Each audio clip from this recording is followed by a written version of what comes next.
ตัวนี้เอาที่เลยผมให้จุดบู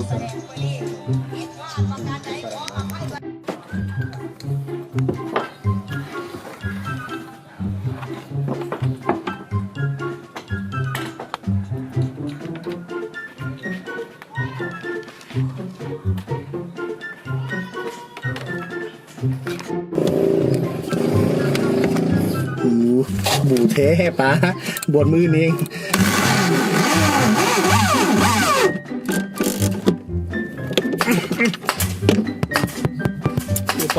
ปอแม่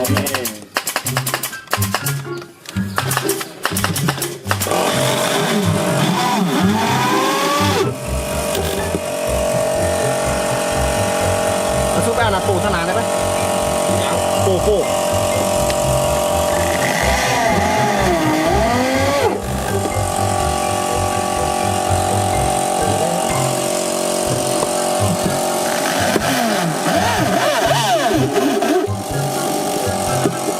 แถวฝากระอวนไหมเนาะ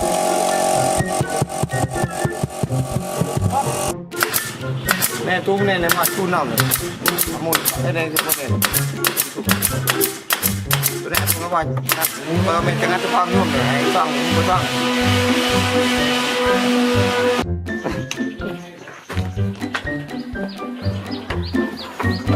ก่อนเลยข้าวไงเลยวะร้านนั้นเอามาลงเรื่องโค้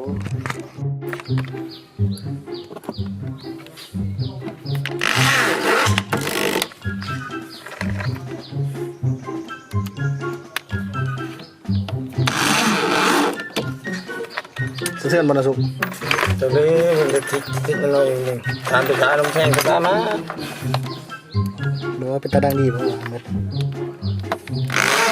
เราพยายามมาเปิดเนาะพยายามเปิดตรงเสียงอยู่ว่าเตือนมันเตือนพอจางเนาะ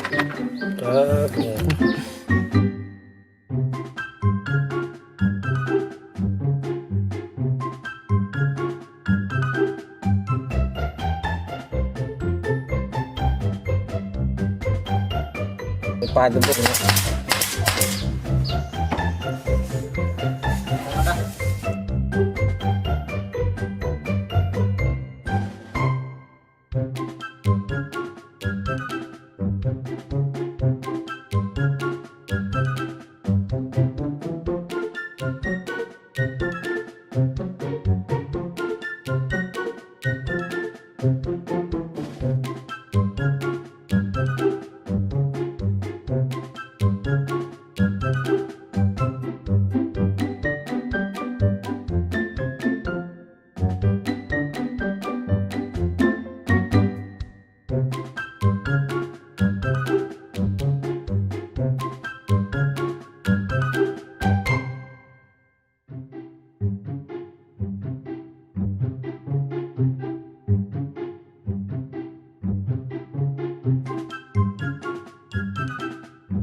วกนี้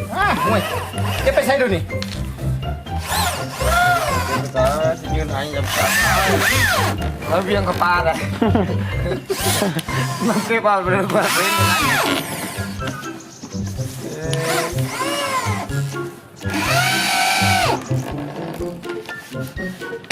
สงสารเสียงที่จะมาดีที่บอกจะสั่งมาผมเองมันมาขับแล้วมันเป็นแม่นบอก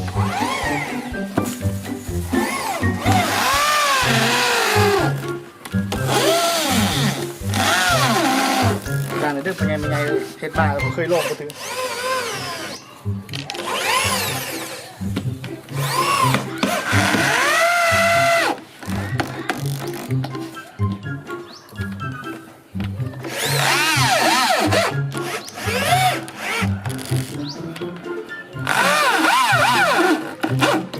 ป้าเตะ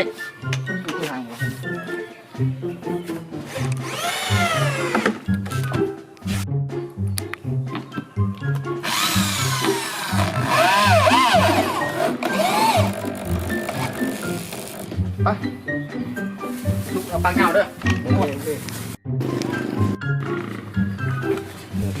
โอเคเดี๋ยวก่อนไปยิงก่อน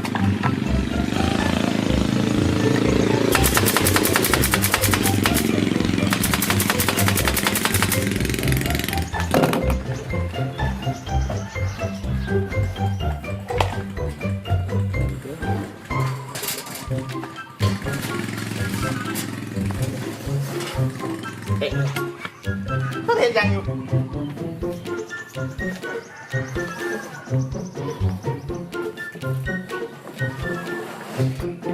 เจ้าพ่อชายอยู่ห้องเศร้าให้บรรทุกเตียงโน้นบนขาทุกอย่างใช้จ่ายคือเรา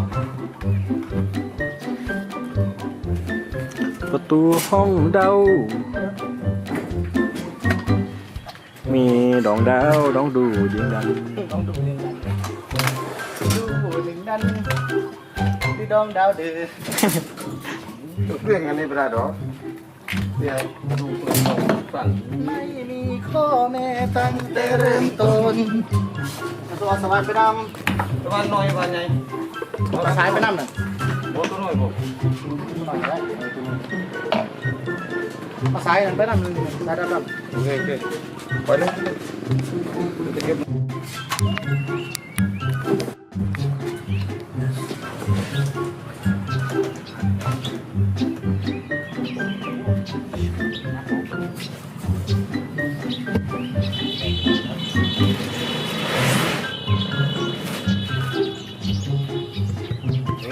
ได้เลย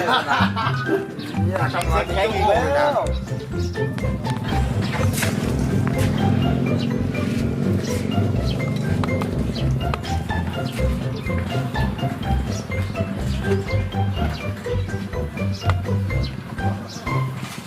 ยังดีจะได้ด้วยในวันนั้นรู้เห่าไอ้หัวผ่านแล้วหัวมือซึ่งแซงนะเวลาตูนี่นั่นนี่นั่นนะมันเอารอยเอาให้เสียใหม่เอาสีตัด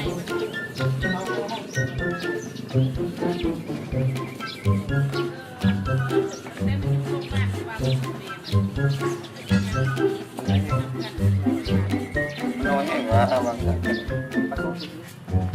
ได้ใช่ไหมอันนี้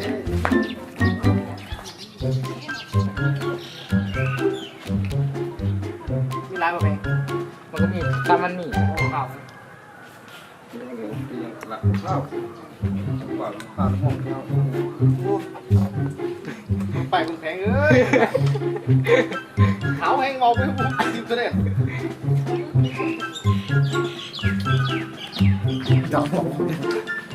เผาแล้วมาหมดเลย